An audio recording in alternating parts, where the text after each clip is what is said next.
Thanks. So it's a great honor to be here. When I knew that I got to deliver a lunch talk, I was worried that people will be eating and listening to my talk. So my worry was like, how do I divert people's attention away from food? It's like food and me. But now, because I'm the second one, so now the worry is that how do I make sure you don't fall asleep? Then I think about it, sleep is so important. So by all means, go to sleep, sleep. Everything I'm going to be talking about is online. I'm in San Francisco where the openness and democratization is a big thing. So everything's online, everything's open, code is open, paper's there. So if you look at it later, everything's on my website. This is where you can take a picture and then you can fall asleep right away. Don't worry about that. Okay. So I had to get through a bunch of things, but first of all, my name is Rosanne. I got my position from Northwestern, not Northeastern. And I'm at Uber. I've been at Uber for 3 years now. And before that, I was a PhD. I was in grad school for about like 8-9 years. That's a long time. So when you have spent so much time in research, one thing you're sure about is, so Pierre will just give us like a huge spider web of research areas. I think if the world is composed of a million things, I think he knows like 5,000 things. And I know like one thing, because when you spend 10 years in the one direction, you just know that one thing, that's all. Compared to me 10 years ago, I know so few things now. So the things that I know is neural networks, how they work, that's all. That's all, I just know that, I don't know anything else. So I'll be talking about that. So the title is Walk with Neural Networks. So we'll be going over a couple of projects we do with neural networks, how they train, how they behave, what's the interesting thing that we discover, and things that we still don't understand. So a big scope is that I work in AI. So if you think about AI, it's been around for maybe 5-6 decades. But only recently, I would say the past decade is where you see AI, this term really getting catching up because you see a breakthrough improvements in that area. And if you think about it, it's just mainly due to the fact that neural networks start working.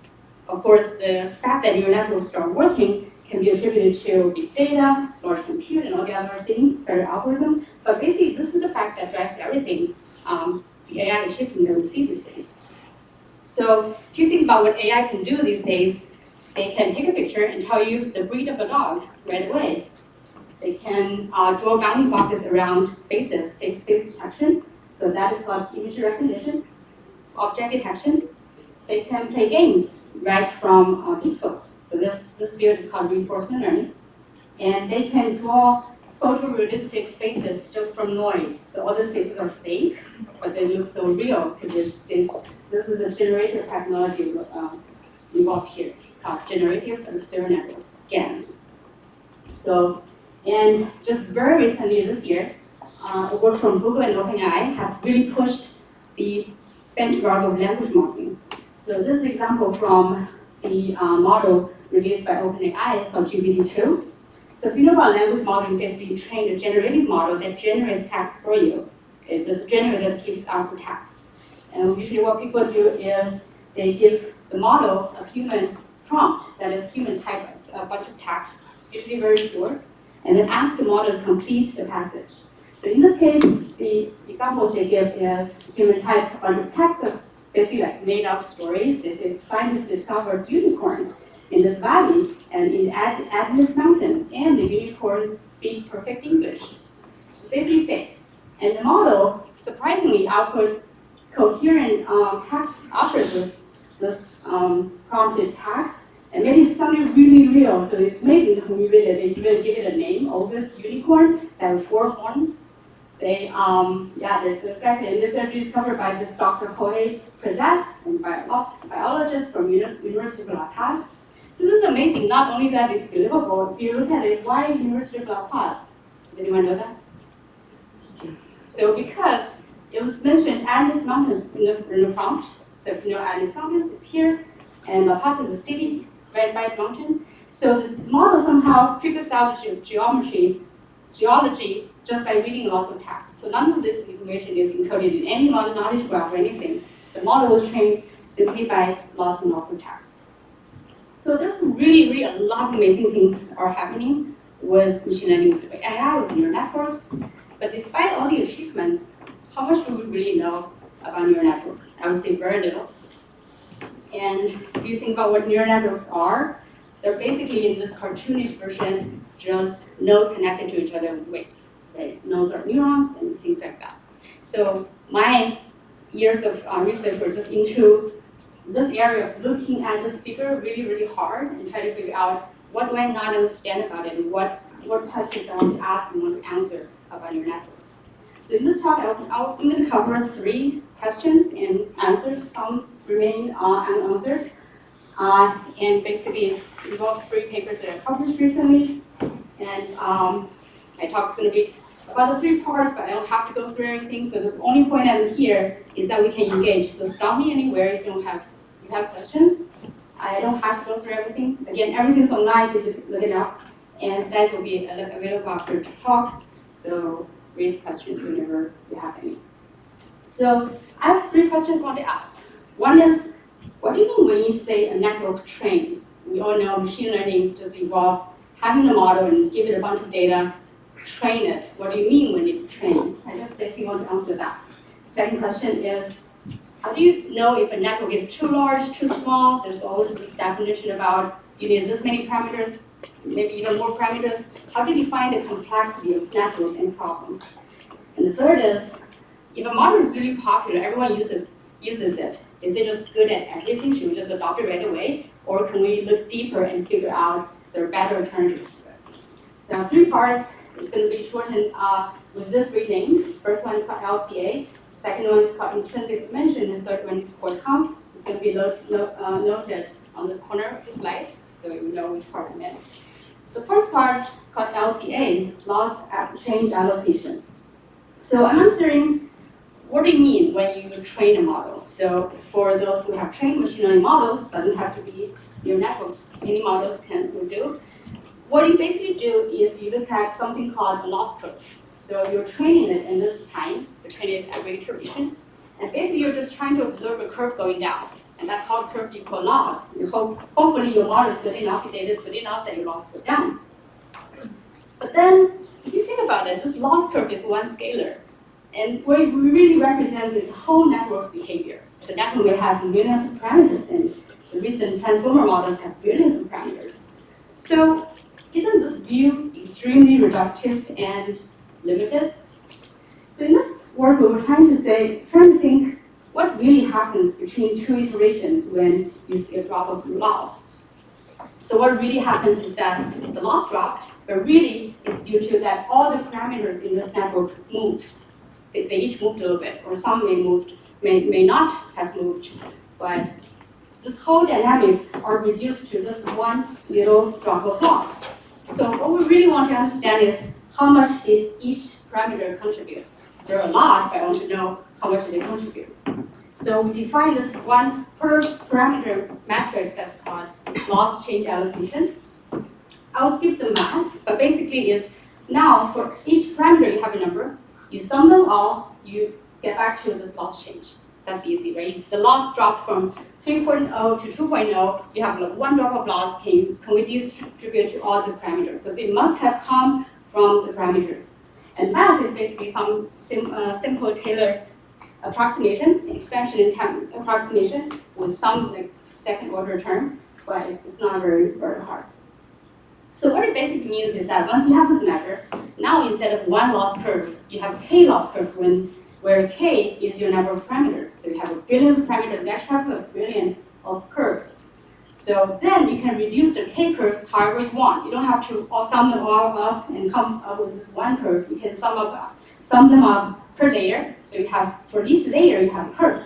You can sum them up for neurons. So for neuron, you have a curve. You can do all kinds of things, all kinds of analysis, just because you have this measure. So let's say you have k curves, and the k can be 1 million. What do you think they are like? So the hint is that they're not always going down. Even when you sum them up, they're going down, but when you distribute them, they're not always going down. So I'm going to play this video where green would mean that they contributed to the loss going down, and red, or purple in this case, would mean that, oops.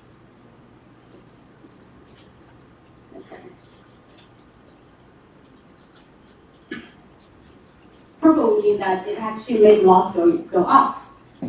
Okay, stay. So the color might not be optimal here, but basically the takeaway is here, there are lots of purple. Not everything's green. So when the whole network is changing, this is the exact weight matrix you're looking at. It's a very simple three-layer network. You can see that the total loss is going down, but not every parameter is contributing. Some parameters are doing the wrong things. So this is a direct visualization.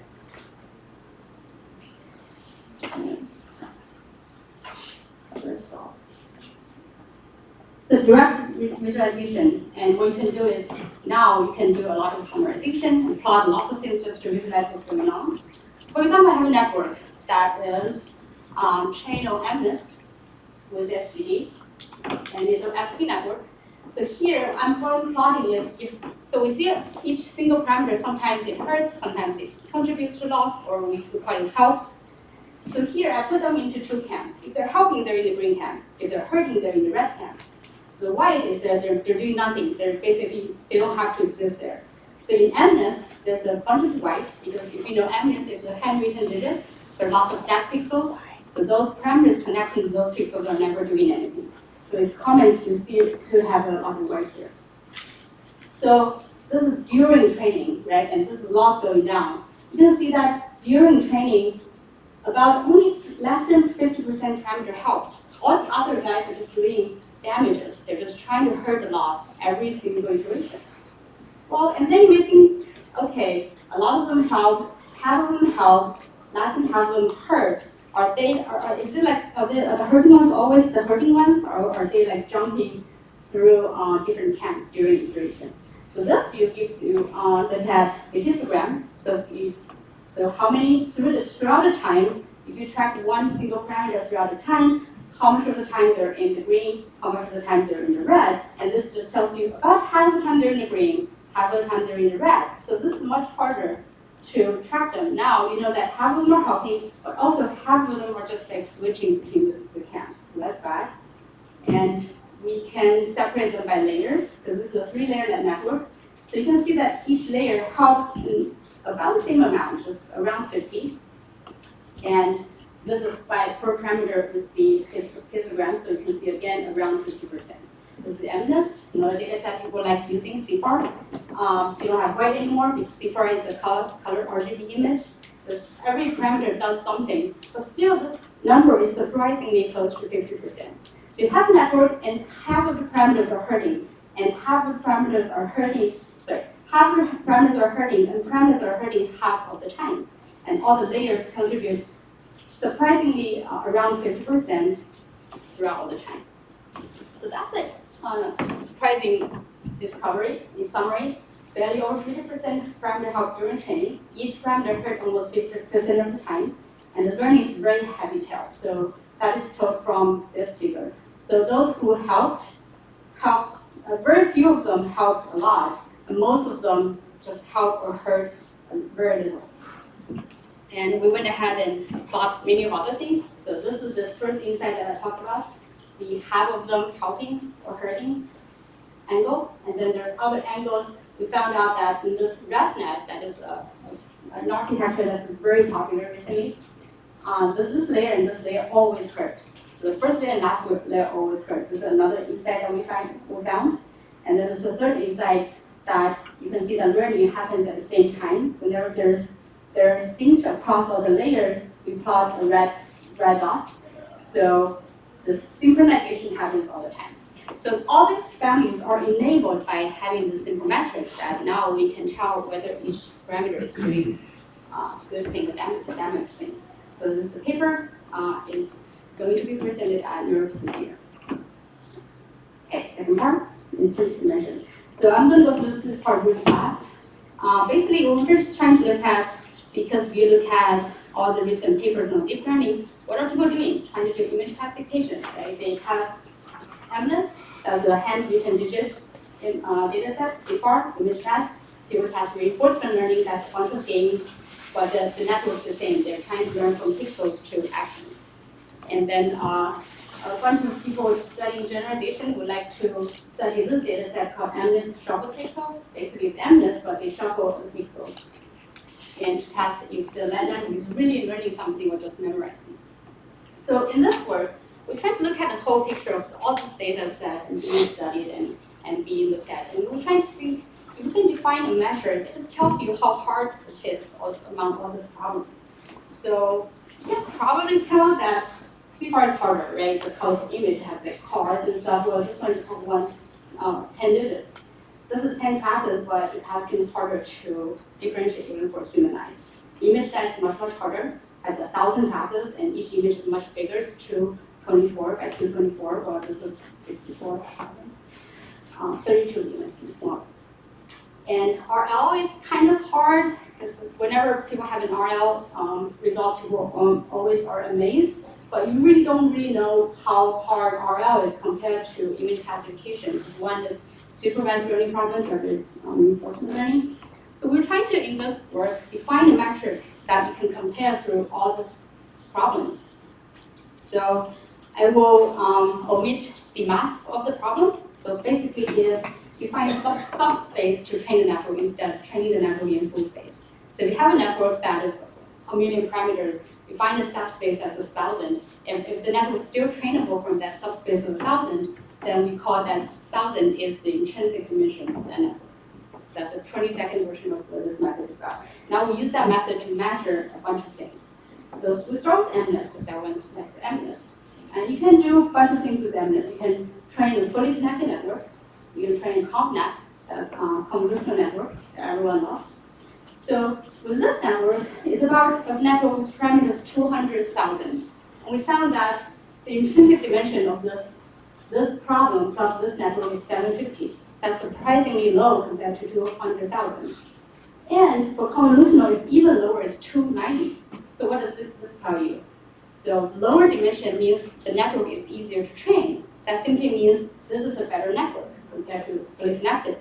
That everyone seems to know. Everyone agrees that convolution is a better network than fully connected when applied to image. But this tells you very vividly, yeah, it is a better network because we have the number for it. Okay, moving on to shuffled pixels of MNIST. You can see that with fully connected, the number stays the same because so each pixel is connected to a weight anyways. It's fully connected. There's no structure spatially. So the number stays the same, but with convolution, the number increases so drastically that it's much harder than fully connected. So what does this mean? Convolution is a better architecture than fully connected only when your data has structure. Once you break the structure, convolution is no longer a better network. Kind of like concepts that we all know, but now it's just validated by numbers. CFAR, we have similar convolution, we have numbers, convolution is lower, fully connected is higher. And now, when we all know that CFAR is a harder problem than MNIST, now you can really tell people that it's a harder problem. How much harder? Maybe 10 times harder. We have number for it. And with ImageNet, we were not able to measure the exact number, but it's much larger than 5,000K. And now, interestingly, you can measure the same thing with reinforcement learning. So now you can say that this is something that has never been done before in this paper. No one was able to compare supervised learning with reinforcement learning because there are two fields. People are just making their own benchmarks in each separate field. But with this paper, we can now say that to make a humanoid walk with convolutional neural network is about the same as training MNIST on the FC network. And playing Pong from Pixel is about the same as hard as training the CFAR. And surprisingly, this inverted pendulum problem is only 4-dimension hard, so it's very easy. So people should be aware when they're doing RL on games, some of the games are extremely easy. So this is a paper called Measuring the Intrinsic Dimension of Objective Landscapes, and it's published last year's IEEE. Right, third part. I have enough time. So this is a project that takes us back to all the great achievements of AI, right? So AI has given us so much achievements, and a lot of them are in computer vision domains because images are just such a great problem for convolutional neural nets to work. So all these problems, if you think about AI achieved good improvements on all these problems because one simple tool, convolutional neural networks, or we call ConvNets here. So all of them involve using ConvNets. So that's a fact.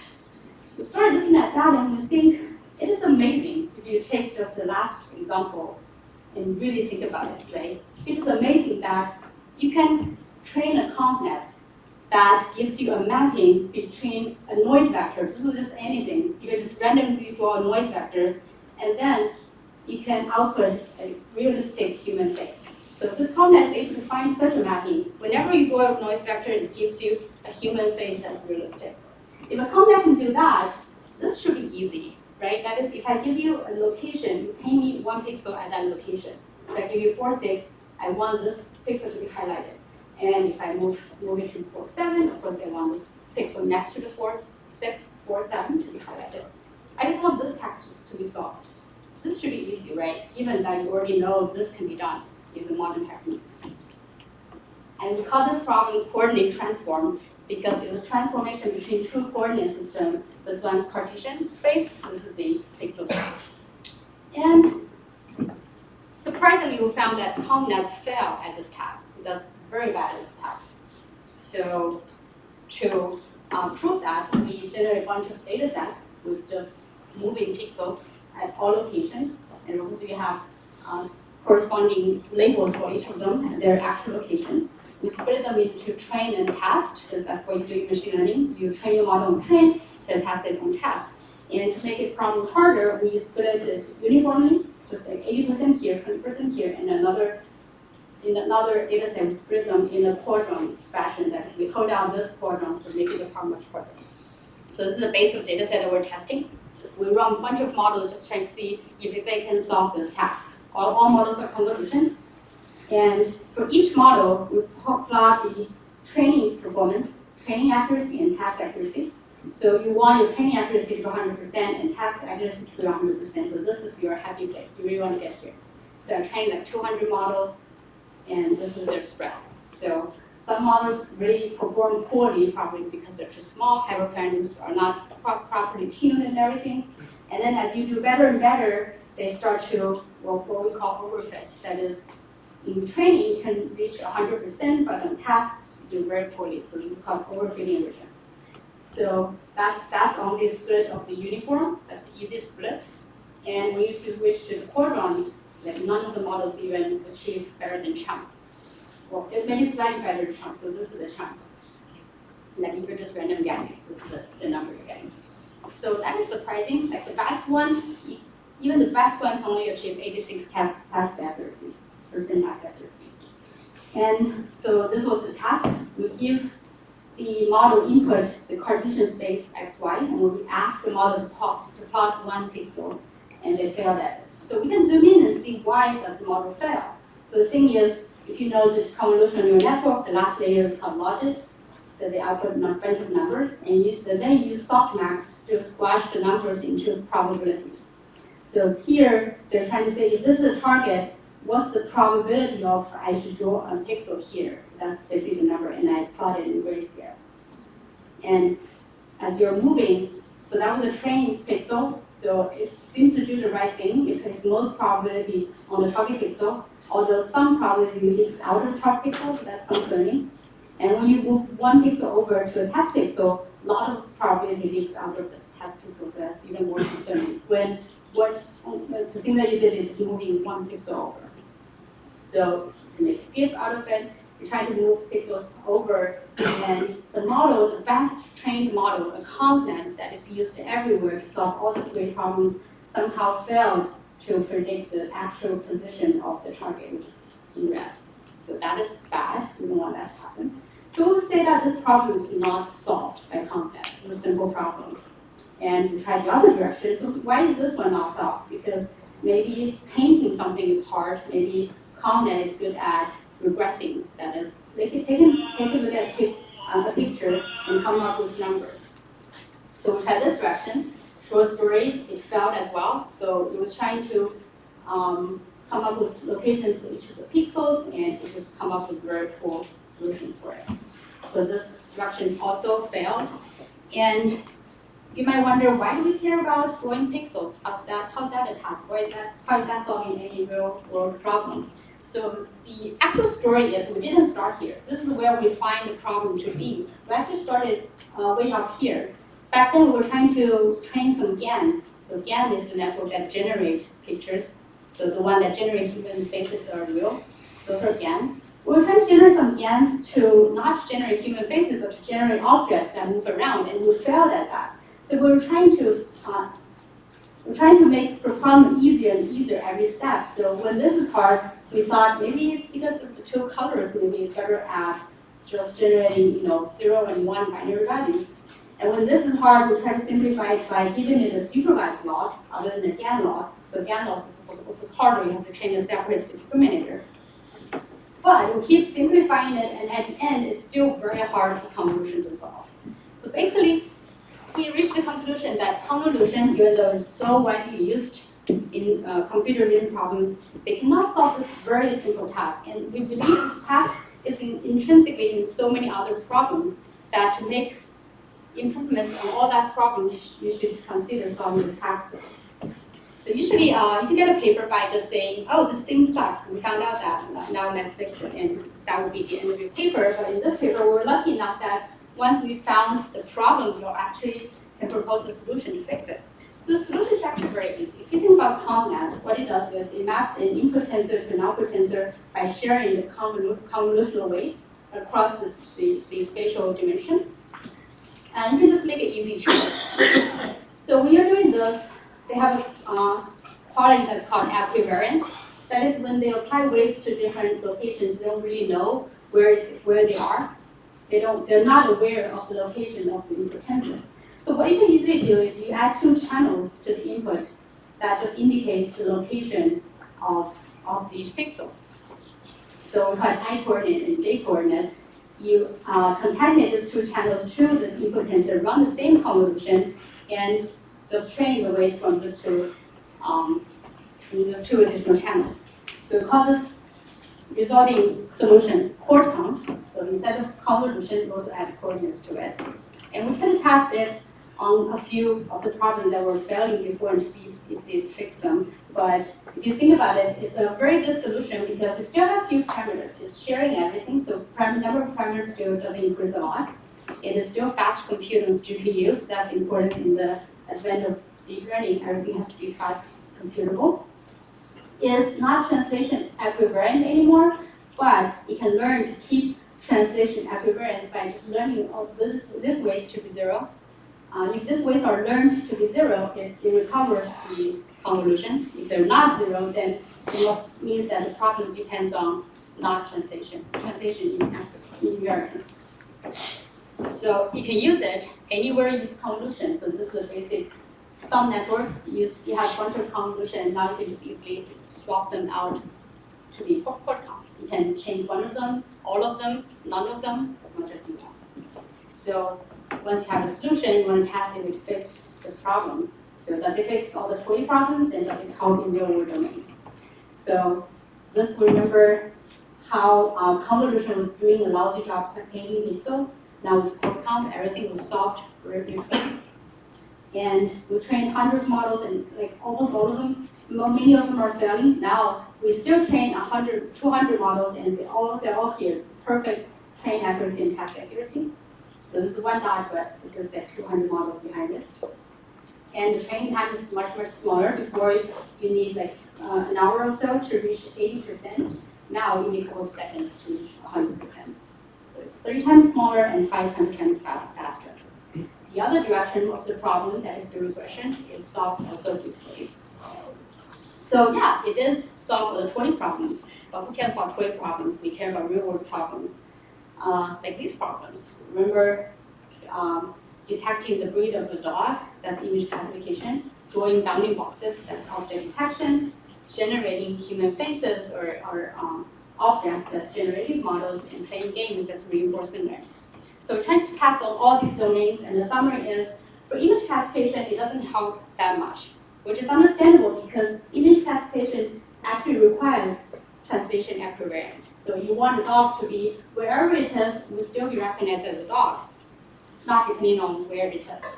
So it's better, it is expected for it to not help as much. For object detection, it helps a lot. Generative models now, things can move around, and reinforcement learning, we can find that agents play better games. So just a quick display of all the results from all the models. generative models, if you just draw samples, they seem the same. So in this problem, we're trying to train a deconvolution layer that maps from a noise to objects. So if you just draw samples, they look the same, but the real difference starts when you start to interpolate in latent space, which is something you can do in generative models.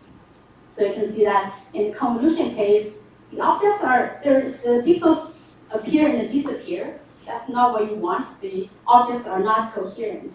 That means that the model didn't learn the concept of an object. They just learned to paint pixels individually, and somehow they look like an object. But with CoreComp, you can see that they now seem to get that there's an idea of an object. So if pixels around objects appear, they should appear together. There shouldn't be pixels appearing and disappearing individually. And you can train a larger GAN that paint indoor scenes.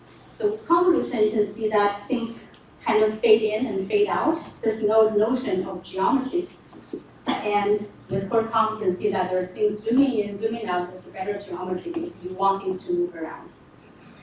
So we can play games. There's a mispackment game that a model can look at pixels and then try to come up with actions to play the game.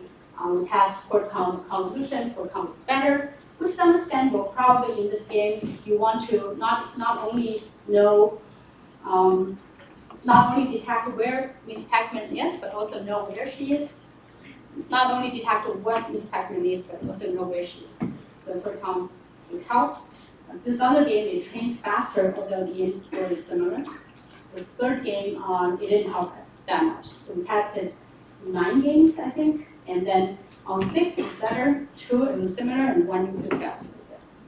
So the conclusion of this CoreComp part is that we found a failure of convolution. We proposed a solution, and it works in most cases, and failed in the case that was expected to fail. So this is a paper from last year's NERPS, a year ago. So this concludes the whole talk. So I gave 3 parts of projects that's trying to tell you a story as follows. So deep learning and neural networks have enabled new advancements in AI, in computer vision, natural language processing, and reinforcement learning, etc. And anytime we believe that such a big technological advancement happens, human understanding of it lags behind. We don't know why they work so well, or sometimes they work so poorly. And for various reasons, we want to know why. Because for safety reasons, you want to know why they can come up with such smart decisions, and in what cases they would fail to come up with smart decisions. And for our own curiosity, we want to know why. We want to study, just the same reason we study neuroscience. We want to know why brains work. Now we want to know why neural networks work or not work. And also they're fun. It's just fun to poke a neural network around and see when you can break them or in what scenarios they stop working. So I encourage you all to spend time in this field, just try to break neural network apart, see if we can really understand with other numbers what they're doing. And all my work have amazing collaborators. So those are my collaborators of all the 3 papers I talked about. And again, I'm in San Francisco, so everything, when we open it, is we write a blog post about it, try to teach people in plain English what it is about. So we all have a paper, blog post. Some we actually shoot a video, and we have code online, and everything's online. And also everything is accessible from my personal website. This will be where you want to take a picture, and thank you all for listening.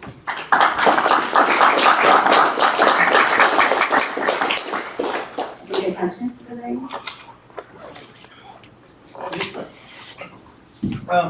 So I think at the very beginning of the talk, you showed that a lot of the parameters for a lot of it held 50%. Why do you think that happens? Or is there a way to improve on that? Or suppose you have the minimum dimension, does that actually help the situation more? Yeah, that's an interesting point. So why that happens, I think people who spend some time in deep learning kind of know that training is noisy because they have introduced all this notion of mini batch training. You don't take all the data, you take a batch of data and make an update of the batch of data and take another batch. Like, why don't you use all the data? Because you want this noisy updates of parameters. You actually find out that it helps when you have noisy updates. But that method just tells you how noisy it is. So that 50% is surprising, but the fact that it's noisy was never surprising. And as to like why 50%, we still are like in a very poor understanding of it. I don't think anyone can give a clear answer. I think the basic answer is just like human brain. If you just train a human brain to do one thing, it never works. You kind of have to have a human when they grow up to like try out different things, failing at different things, and then eventually becomes like complicated being. That's somehow the way that works. Yeah, we don't know. Have to work with neuroscientists and all those people to know more. It's an interesting idea to combine intrinsic dimension with the loss contribution to see if it improves that percentage.